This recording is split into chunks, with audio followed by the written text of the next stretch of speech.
పాపం చేసి దేవుడు అనుగ్రహించే మహిమను పొందలేకున్నారు అని చెప్పేసి.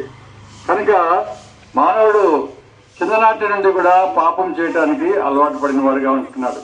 ఎందుకంటే పాపము, అబద్ధాలు ఆడటము, దొంగతనం చేయటము, మోసం చేయటము, మరి రకరకాల దురాలోచనలు, చెడ్డ వ్యవహారాలు, ఇవన్నీ కూడా మానవుడు సహజంగానే మన ప్రభునామమున మనవి చేస్తా ఉన్నాం.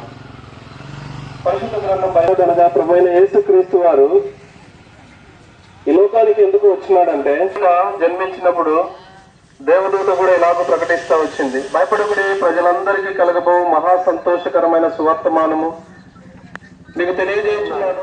ఎందుకు దేవుడు హృదయశుద్ధి కోరేవాడుగా ఉన్నాడు? అయితే మానవునికి హృదయంలో ఏమేమి ఉన్నాయి? మానవుని యొక్క హృదయంలో పాపాలు ఉన్నాయి. నీకు నాకు కనబడేటువంటి, ఇతరులకు కనిపించినటువంటి పాపాలు ఉన్నాయి.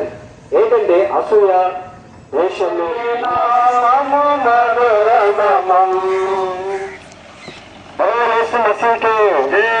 పాపల రక్షకుడు మన ప్రభుత్వం చేసే వారికి, లోక రక్షకుడు మన ప్రభుత్వం చేసే వారికి, యేసుక్రీస్తు రక్తం ద్వారా పాటికి రక్షణ ఇచ్చే ప్రభుత్వం చేసే వారికి జీవిస్తాడో తన యొక్క జీవితం యొక్క ఆ ప్రతిఫలం ఒక దినాన ప్రభు ఎదుట నిలబడేవాడుగా ఉంటూ ఉన్నాడు. అయితే పిల్లరా, ఈరోజు మానవుడు స్వభావ సిద్ధముగా స్వహాగా పాపమును చేస్తూ పాపం వల్ల వచ్చే జీతం మరణము, మరణం ద్వారా నరకానికి చేరువయ్యేవాడుగా ఉంటున్నాడు. కనుక ప్రతి మానవుని హృదయం మోసకరమైనది, అది ఘోరమైన వ్యాధి కలదని దేవుని వాక్యం తెలియపరుస్తూ ఉంది. కనుక ఈ రోజు చెడిపోయిన హృదయంతో చెడు పనులు చేస్తూ మానవుడు విముక్తుడు కావాలని ఎన్నో రకాల ప్రయత్నాలు చేస్తున్నాడు, కానీ తన వల్ల కావడం లేదు. దేవుడు ఇలా సెలవిస్తున్నాడు, దేవుణ్ణి మనం ప్రేమించటమని కాదు, కానీ దేవుడే మనల్ని ప్రేమించి మన పాపం నుంచి విడిపించడానికి ప్రభువైన యేసుక్రీస్తు వారిని ఈ లోకానికి వచ్చాడు.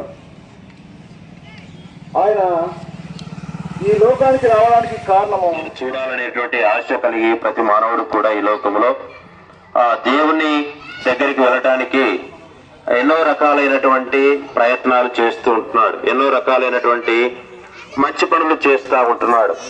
కనుక మంచి పనులు చేయడం ద్వారా స్వర్గాన్ని లేదా మోక్షాన్ని పొందుకోగలం అన్నటువంటి ఒక గొప్ప విశ్వాసం కలిగిస్తుంది. ప్రభు యేసు వారు ఈ విధంగా మాట్లాడుతున్నారు, శాంతిని మీకు అనుగ్రహించున్నాను, నా శాంతిని మీకు అనుగ్రహించున్నాను, లోకం